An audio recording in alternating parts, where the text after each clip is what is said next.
tere! Selles videos vaatame lähemalt Comfoair 6 seadme elektrilist eelkütet. Räägime, miks on üldse eelküte vajalik ventilatsiooniseadmel ja millised on nende omadused. Eelkütet on vaja kõikidel plaatsoojustagastiga ventilatsiooniseadmetel ja seda selleks, et kaitsta seadet jäätumise eest. Külmas kliimas nagu meil plaatsoojusvahetiga seadme puhul me peame jälgima, et soojusvahetisse sisenev õhk ei oleks liiga külm. Ehk siis tavalise plaatsoojusvaheti puhul on see piir 0 kraadi, niiskustagastusega soojusvaheti puhul on -5 kraadi. Ja selle jaoks ongi meil erinevad lahendused eelkütteks, üks nendest siis elektriline eelküte. Vaatame siis täpsemalt, milline see välja näeb selle seadme puhul. Eelküte paikneb siin seadme sees.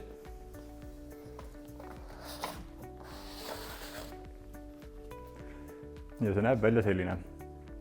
Eelkütteid on suures plaanis kahte tüüpi. On on-off ja moduleerivad. On-off on sellised, mis lülitavad ainult sisse-välja ehk töötavad kas täisvõimsuse peal või seisavad. Selle puudus on see, et kütmise juhtimine ei ole väga täpne ja energiakulu võib olla liiga suur. Moduleeriv eelküte, nagu siis see, mis on Comfoair 6 seadme sees, kütab täpselt nii palju kui vaja.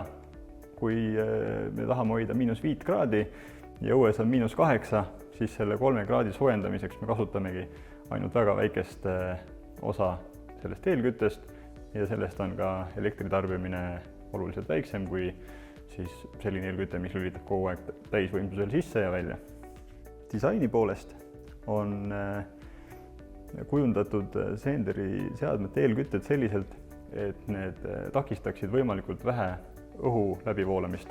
Selle jaoks on neil selline mesilasse kärjekujuline kütteelement, et õhutakistus oleks võimalikult väike ja samas kütmise juhtimine jällegi hästi täpne.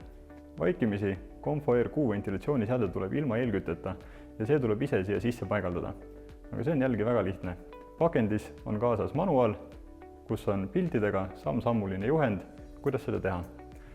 Põhimõtteliselt käib see siis nii, et tuleb eemaldada seadme eest esigaas, kus tuleb 3 kruvi lahti võtta ja siis tuleb eelküte paigaldada emba-kumba nendest avadest. Kuna Comfoair 6 seadme käelisus on objektil koha peal muudetav, siis sellest sõltub ka eelkütte paiknemine. See tuleb panna õigele poole. Aga samas ei ole hullu, et kui panna valele poole, siis ventilatsiooniseade saab sellest kohe aru, sest eelkütte sees on selline andur, mis tuvastab, et kas ta on õigel pool või valel pool. Lihtsalt tulebki lükata eelküte siia seadme sisse ja elektriühendused käivad siin juhtpuldi taga, ehk siis tuleb ühendada toide ja siis väiksem juhtimiskaabel.